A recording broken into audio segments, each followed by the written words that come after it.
paano naman kung yung client mo is gustong mag-pick up na lang sa branch natin or gusto niya mag-drop by na lang para wala na siyang bayarang delivery charge or shipping charge na tinatawag. So, pwede po yan guys. Pwede natin siyang i-encode muna kung sakaling in-inform ka niya na gusto niya mag-drop by. But if ever na hindi ka niya ma-inform at nag-drop by siya sa office natin, kukontakin ka naman ng ating respective cashier para ma-encode mo sa system mo yung client mo na nag-drop by sa office natin. So, if ever po na in-inform ka naman ng client mo, pwede natin siyang i-encode muna bago siya mag-drop by sa office. Ganito naman po yan. Punta lang po tayo ulit sa customer, then click customer order. Yan na yan. At i-click mo yung new customer button. Halimbawa, bago yung client mo. Yan. Yan. So, fill up mo lang again yung customer information.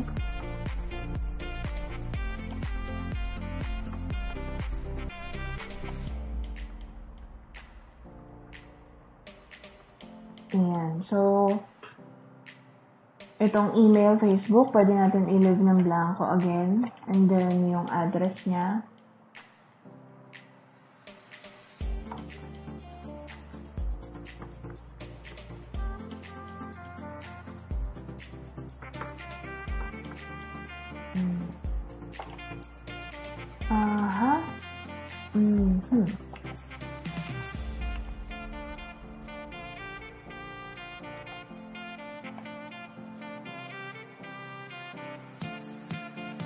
Ayan, dahil ang kabanatuan is sakop pa rin ng cash on delivery, automatic mag-a-appear siya ng COD via MDP riders. Pero again, ang pa-order natin na to is cash on pickup guys ha.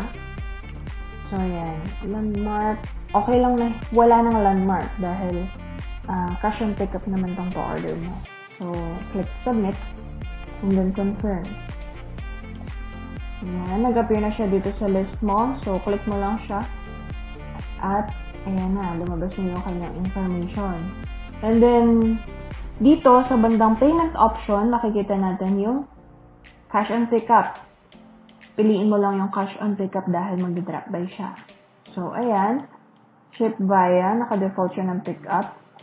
And then, yung pickup branch niya is in Nueva Ecija, yung office natin sa Nueva Ecija.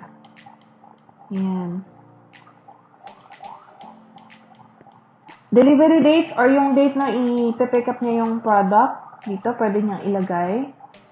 So, for example, sa Friday niya gustong i-pick up, sa October 5. Ayan. Pwede niyang i-click lang doon. And then, ang o-orderin niya or yung kukunin niyang product is GoFit Barley Mix Juice again. For 10 boxes. Input mo lang yung quantity dito. 10 boxes. And dahil cash on pickup siya, wala na siyang babayarang shipping charge or delivery charge. Ito yan. Click mo lang yung submit order. Then, double check the information. The name, the contact number, the address, and the product na order niya. Then, click confirm.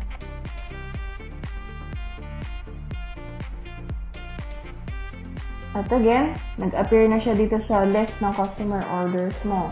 So, eto siya. Ayan, nag-appear na dyan. Nandyan yung date ordered, yung pickup date, or yung delivery date dito sa system natin. Yung name niya, contact number niya, total amount ng babayaran niya, and then yung branch na pagpipick upan niya. Then again, once na ma-pick up na ni client mo yung order niya sa may branch natin, automatic i-click po ng cashier natin sa system na delivered. And again, papasok na ngayon sa retail profit mo ang kita mo dito. Ganun ka simple.